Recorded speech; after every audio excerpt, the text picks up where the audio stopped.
The true horrors of war have always scared me far more than any horror film I've ever seen. Ever since my school years, I've had an interest in the genuinely terrifying history of World War One and World War Two. More specifically, the European fronts in these wars. This week, I want to talk about those two huge events in terms of popular culture and huge movies and TV shows they have inspired, but also I want to talk about actual events from these wars with accounts from people who were there. On top of this, I have some stories that I was told by my grandparents on my mother's side of their experiences during the Second World War and of their family members who fought in both World Wars.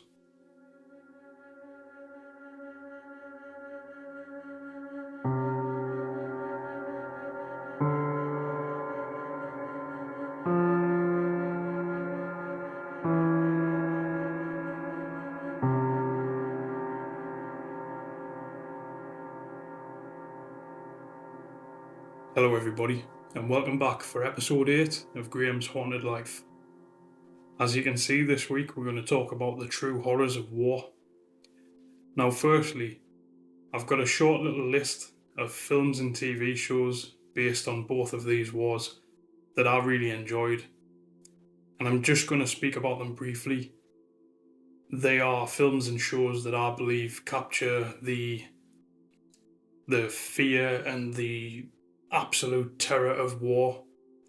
And although you'll never genuinely feel what that would be like unless you were actually there, these shows and films do a pretty good job, even if they maybe lack a little bit of actual accuracy. But that's to be expected if you're going to shorten such a massive event into an episode of a TV show or a film. You're going to have to sacrifice a little bit of reality. You're going to have to add some entertainment value, even though the subject matter is so real and gritty and brutal.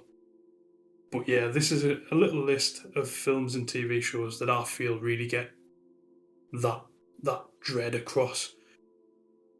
So, in quite recent years, there was a German production of All Quiet on the Western Front.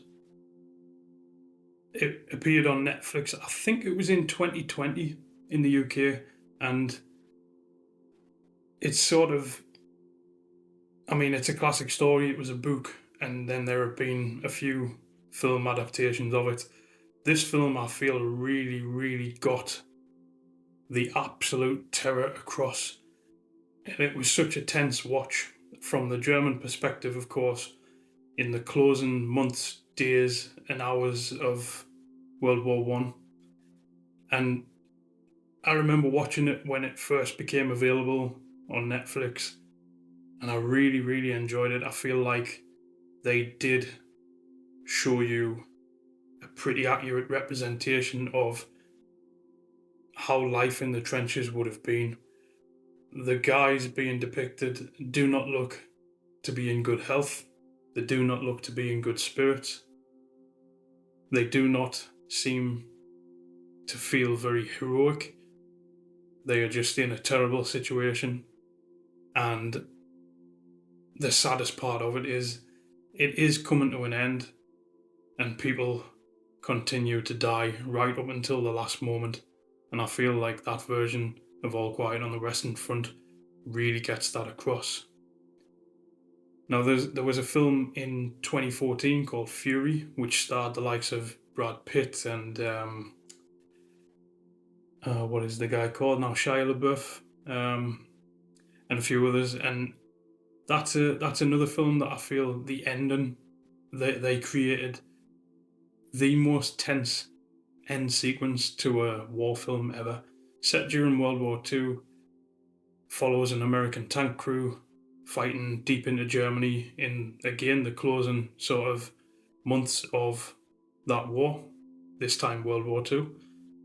And it just shows what sort of depth people will go to when they're in a situation like that.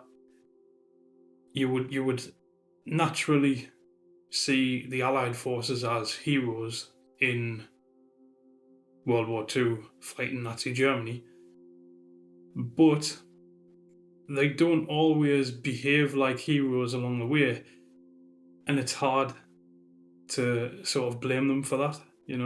I feel like it's an accurate depiction of where soldiers at war would sink to. They they just have it in their head. That's a German. You kill a German. If the German's carrying a weapon, you kill the German. If it's an SS guy, whether they've got a weapon or not, you kill that guy. And yeah, I mean that is your job. You were there to do that, but within a matter of months, and that war is over.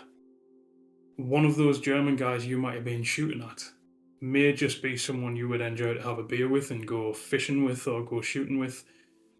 But during the war, it just takes all humanity away from people, even the side that are perceived as the good guys.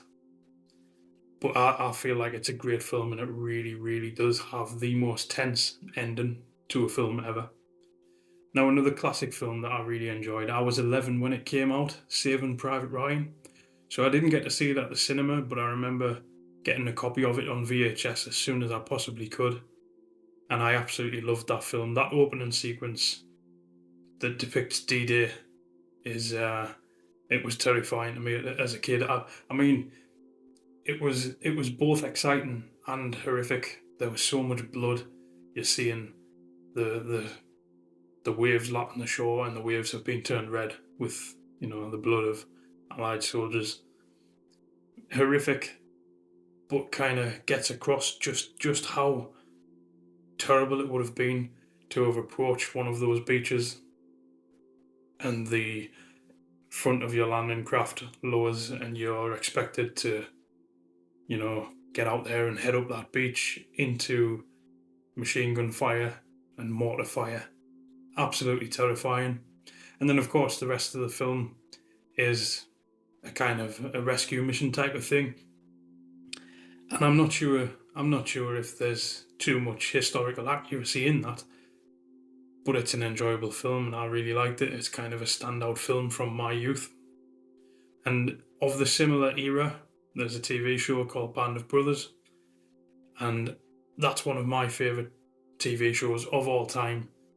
And for some reason, when we get close to Christmas time, I like to watch it through every year. It's just become a little tradition of mine, and I don't know why. But I absolutely love that show. It gets across just how harsh, war can be. I absolutely love the fact that before or at the end of each episode, you get little bits of speech from guys who are actually there. That's a nice touch to get the guys who were actually involved to give you a little bit of background, a little bit of the actual story. That was a nice touch. Another film I really enjoyed in my younger days, I think I might have been about 12 or 13 when this one came out, Enemy at the Gates, which depicts Vasily Zaitsev, the Russian sniper in the Battle of Stalingrad. And it's another one that's really tense. Ed Harris is his German counterpart. And I really enjoyed that film. I feel like it shows, the way in which the Russians, the Soviet Union, approached fighting off the Germans. Just throw men at them. Millions and millions of men. Women as well, actually. Just throw men and women at them. And that was their tactic. Horrific. Absolutely horrific. Now, I have read that film didn't really get very good reviews. I always enjoyed it, but then again, if I was 13, 14, something like that, you're not looking at it with a real critical mind. You're looking at it as a bit of an adventure to watch. I enjoyed it. Now, Amazon Prime did a TV show, did a little sort of mini-series called Our World War, based on World War One, showing different aspects of that war from a British perspective. And that's something that lacks, usually, in on-screen depictions of either war. you tend not to see a lot of, perspective of other allied forces. You tend to get a lot of the American perspective, which is fair enough. America is one of the biggest sort of entities when it comes to creating film and television. So you're going to get a lot of that. But our World War was kind of like, it wasn't dramatizing anything. It was kind of historically accurate, and it was really good. And it introduced me to one of my favorite sort of areas of World War One to study. But I'll talk about that a little bit later. It was really good to watch. So there's a little list of TV shows and films that I find get across the absolute brutality of war. Now I want to talk about two actual events, one from World War One and one from World War Two. Now I've always been terrified when learning about trench warfare during World War One, but in more recent times I've become very interested in the pre-trench warfare engagements of that conflict. The Battle of Mons was the first big engagement of the British Expeditionary Force of that war, in which the British and the French set up defensive positions in the Belgian town of Mons. They got word that the Germans were approaching in vast numbers, marching in huge, tightly packed columns, preceded by German artillery barrages, and it must have been absolutely terrifying to be sat at your post and see the sheer amount of Germans just marching towards you. Now, the British Expeditionary Force was so proficiently trained with the rifle that the rate of fire and accuracy of shot led the Germans to believe that the British were heavily armed with machine guns, when in fact they didn't have that many machine gun posts. They inflicted disproportionate casualties upon the Germans, but eventually the sheer numbers of Germans forced the Allies into a retreat, and what followed was one of the best executed fighting retreats ever mounted in military history. I believe eventually the British and French got to a point where they dug in, and the Germans dug in also, and that was the beginning of the trench warfare and stalemate conditions of that horrific war. Before the Battle of Mons, the German High Command had little respect for the very small BEF, British Expeditionary Force. But the British Expeditionary Force were professional soldiers, while the vast bulk of the German forces were conscripts. And that makes a difference, having professionally trained soldiers, career soldiers. A smaller force of professionals could win battles against pretty, dank odds. Even though eventually they did have to mount a retreat, they still managed to cause massive losses to the Germans whilst retreating. And that's pretty impressive. So, I've got two short accounts from people who were actually there at the Battle of Mons, one from an English perspective and one from the German side of things. So Private Frank Richards recalled, "The rapid fire of our infantry was so terrific that the German cavalry who were leading the advance were simply mown down." And Captain Walter Bolam from the German side of things said, "Our first battle is a heavy, unheard of defeat, and against the English we had laughed at." So it just shows the Germans didn't actually think that the English were going to be able to stand up to them. I believe the British Expeditionary Force were referred to as a small and contemptible force, nuisance, something like that. But as I said, they were professionals, career soldiers, and that makes a difference. Now I want to talk about something from World War II, D-Day, codenamed Operation Overlord. Allied forces mounted the single biggest invasion in military history on June the 6th, 1944.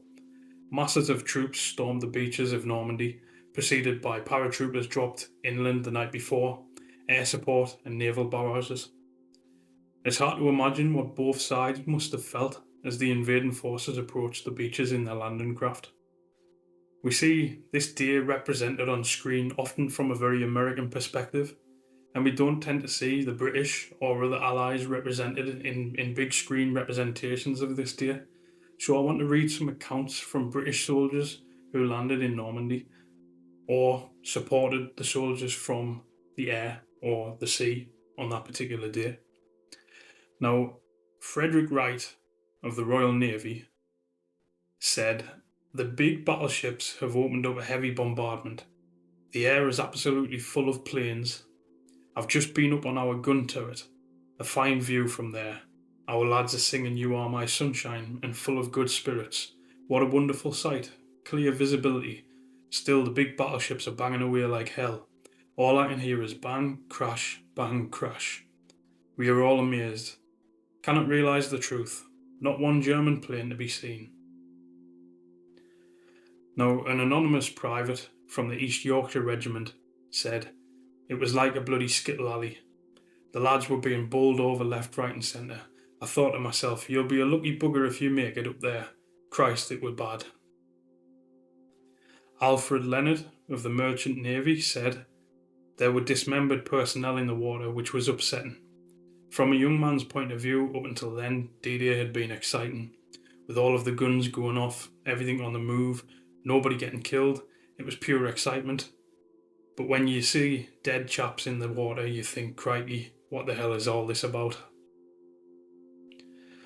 George Collard of the 1st Royal Marine Armoured Support Regiment.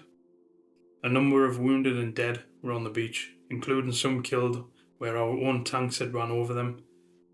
It appeared the bile in the liver had been pushed up out of their mouths and all over their faces." That is absolutely horrific. And a lot of these people are so young, as they're doing this thing, that will have erased something from a person going forward in their life from such a young person. Again, an anonymous sergeant from the Royal Engineers said, "We got to the top of the rise. I saw my first German. He was alive, but not for long. These 2 Canadians behind me went up through this opening in the seawall. The Jerry came out of an emplacement with a Schmeiser. I thought, Christ, they haven't seen him. But they just didn't stop running. They cracked their rifle butts down on the German, and that was that." Ken Coney of the Royal Corps of Signals said, 8:30. "Now we have dug in before Jerry Strong Point. A CEP is there. Dead and dying are everywhere. I can't understand why I'm not frightened. The shelling is getting worse. MG opens up from the flank. I see a few POWs huddled in the sea, terror-stricken of their own fire. I have exultation at the sight. 10 a.m, still hell on the beach." Now, Allied forces eventually secured the beaches on that day and painstakingly moved more troops and equipment inland to continue pushing the Germans back towards Germany, bringing victory closer one day at a time. But it is hard to refer to it as victory because these people had to do horrific things in order to liberate Europe from the Nazis that had occupied for a good handful of years now. It really is hard to see one side as the good guys and one side as the bad guys, even though, objectively, Nazi Germany clearly were the bad guys and the aggressors. It is just hard to refer to what had to happen as something good or right. It's just horrific. And I find it so interesting, yet so terrifying. And I think from now until the day I die, I will never get bored of reading about or watching documentaries about or watching Hollywood films about these 2 conflicts. They just are massively interesting to me. They horrify me and they intrigue me. I have a couple of stories that were told to me when I was young by the grandparents on my mother's side. Now, my grandmother, who sadly died just a couple of months ago at the age of 93, not far away from being 94, she used to tell me about her father and his brother. They both went to France and fought in World War One. And my great-granddad was shot in the face at one point and in the arm. I don't know in which order, but I would imagine that he was wounded in the arm first and it wasn't enough to be sent home, and later was wounded in the face. Now, I don't know if he actually was ever wounded badly enough to be sent home. I just know he was wounded twice on separate occasions during that war, and his brother never came home. My grandma always told me that her dad had said he asked around, has anybody seen his brother? And a soldier had said, yes, he was next to me as we went over the top, and he fell, and that's the last time I saw him. And I have no idea whether he ever got sort of burial or anything like that. But I suppose at the very least, my great granddad got to hear what happened to him from somebody who saw it. But the horror of hearing that whistle and having to step up over the precipice of a trench and walk towards the German lines is just it is really hard to imagine, and it's like all the more real when you know that my actual descendants were there. Some of your actual descendants were probably there as well. It kind of it it brings the ability to feel what it was like that little bit closer, despite the fact that you can never truly understand. So, sticking with my grandma, at the beginning of World War II, she was quite young, and her dad, who had fought in World War One, was in the Home Guard, and there was a day where the air raid siren was going off, and my very young grandma and her siblings were looking out of the window saying, look at all of the birds coming over. And their dad grabbed them and threw them under the staircase, and their house got bombed in. And because they were under the staircase, they survived. My grandma would have been maybe 4 years old, I would imagine. And it's scary to think that had they not been thrown under the staircase, just like that, I may never have been here. And even though they went under the staircase, it's still pure luck that they weren't killed. But it was quick thinking on the part of their father, who had seen the horrors of war for himself. Yeah, that when I heard that story, that was like one of those things where, as a kid, you sort of jaw drops. You understand the weight of it, even as a young kid. That must have been absolutely horrifying, and they of course had to go to a different house. Now, my grandparents lived in County Durham, the same as I do. They lived over on the coast, and it was a big area for coal mining, shipbuilding, steelworks, so it was an obvious target for German bombing raids. My granddad, I think my granddad was 9 when World War II started, and he used to tell me a lot of stories, and he used to take me walking around the little sort of mining village where they lived when I was a kid. He used to take me walking around. He would tell me all sorts of stories, and this particular day told me that there was a German bomber raid, and he saw a fighter sort of take out this bomber, and the bomber sort of whirled down and into the sea, and he actually watched it. He wasn't in an air raid shelter or anything. He actually watched it happen. I believe he was on his way to the air raid shelter.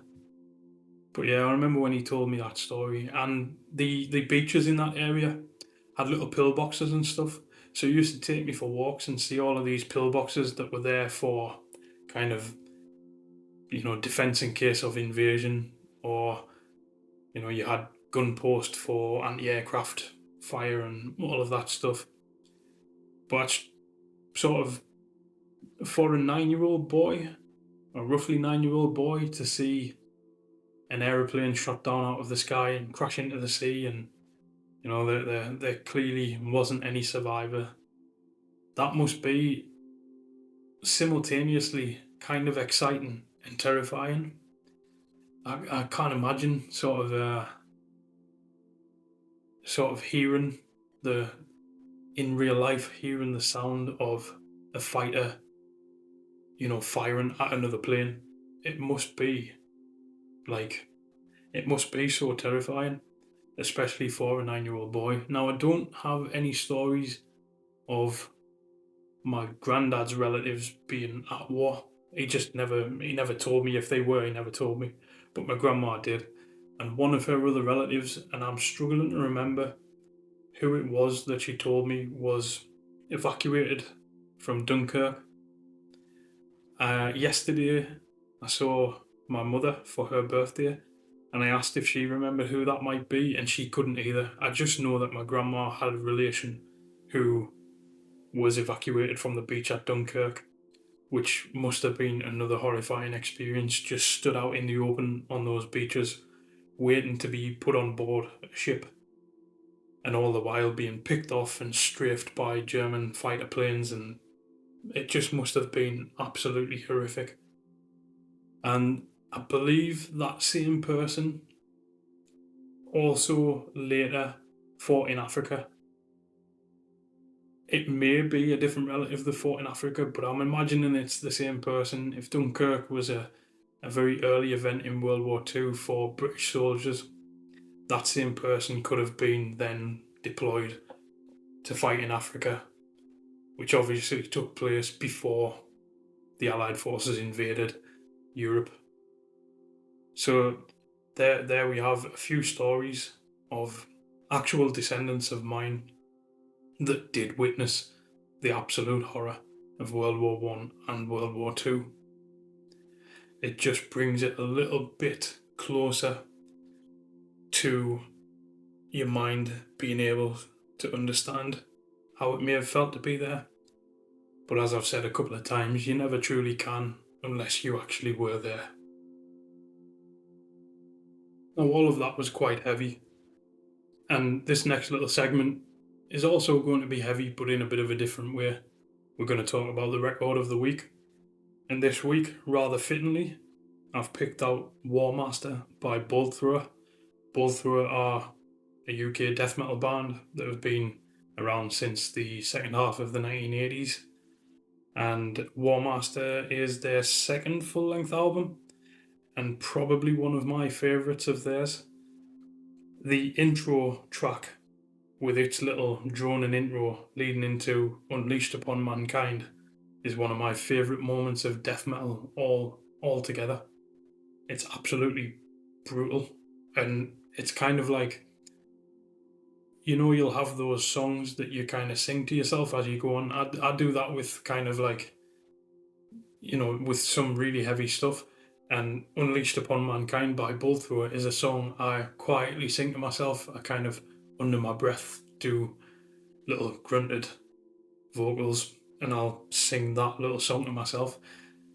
I consider Bolt Thrower like, one of my friends said once upon a time, there are some death metal bands that he considers easy listening death metal, and Bolt Thrower are one of those for me. It's kind of like you can just throw Bolt Thrower on any time. It's simultaneously brutal and soothing. Now, Warmaster's artwork is, I believe, done by the guy who does all of the artwork for Warhammer. I believe that guy may have just recently died, but I don't know much about Warhammer, to be fair. Now, if the artwork is not done by that guy, it is certainly inspired by it, and Bolt Thrower, famously are inspired by Warhammer, and much of their song titles and lyrics and stuff are very, very much inspired by, the game Warhammer, the tabletop kind of RPG game Warhammer. But as I've said, I don't really know much about Warhammer, so I can't really get too much into it, and I can't sort of pick stuff out from the Bolt Thrower discography and say, oh, that's definitely,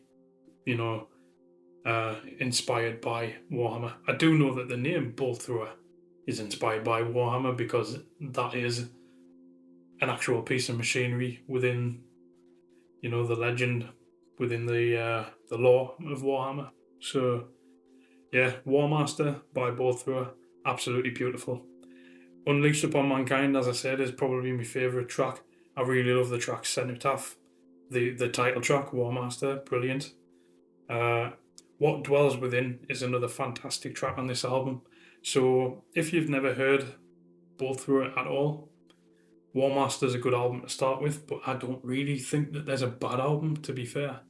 War Master is brilliant, and it was put out on Earache Records in 1991, and I love the 90s death metal stuff. I mean, there are a lot of modern death metal bands I really like, but for me, there's just something about 90s death metal, and more specifically, like British 90s death metal. They're so nerdy. They're so nerdy. It's just great.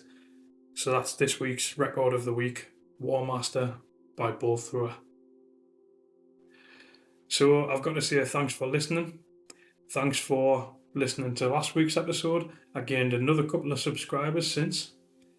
And I am going to play another little piece of my music to end this episode. I just feel like that's a nice little touch. It's just a little short piece of music to, let the episode tail off, and I'm going to pick a nice sort of light track to kind of counteract the fact that I've just spoken about some pretty heavy topics during this episode. The track is entitled Drifting Lazily on a Cosmic Sea So Tranquil.